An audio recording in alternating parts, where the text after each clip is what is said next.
नाजरीन, जिस चीज का सबको बेसब्री से इंतजार था, आखिरकार वो चीज आ चुकी है। फेडरल इन्वेस्टिगेशन एजेंसीज यानी कि FIA की जानब से जॉब्स का ऐलान कर दिया गया है और इस बार जॉब्स की तादाद काफी ज्यादा है।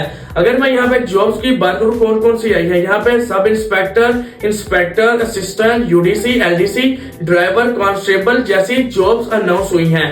और नाज़रीन, यहाँ पर अगर मैं एज और एजुकेशन की बात करूं तो यहाँ पर आपकी एजुकेशन प्राइमरी से लेकर ग्रेजुएशन तक और आपकी एज जो है वो 18 से 25 साल होनी चाहिए। 5 साल आपको एज रिलैक्सेशन भी दी जाएगी। यहाँ पे अगर मैं रिक्वायरमेंट की बात करूं तो मर्दों के लिए जो कद है वो होना चाहिए 5 फुट 6 इंच और खवातीन के लिए कद जो है वो 5 फुट 4 इंच होना चाहिए। नाज़रीन, यहाँ पे आपने ऑनलाइन अप्लाई करना है, ये आप याद रखिएगा। जाकर आपने इनसाइड हब को फॉलो और सब्सक्राइब लाजमी करना है। आपने यहाँ पे टिकटॉक का अकाउंट भी और यूट्यूब का अकाउंट भी आपने लाजमी फॉलो कर लेना है ताकि आपको मजीद ऐसी इंफॉर्मेशन वाली वीडियोस इसी चैनल के थ्रू मिलती रहे। शुक्रिया।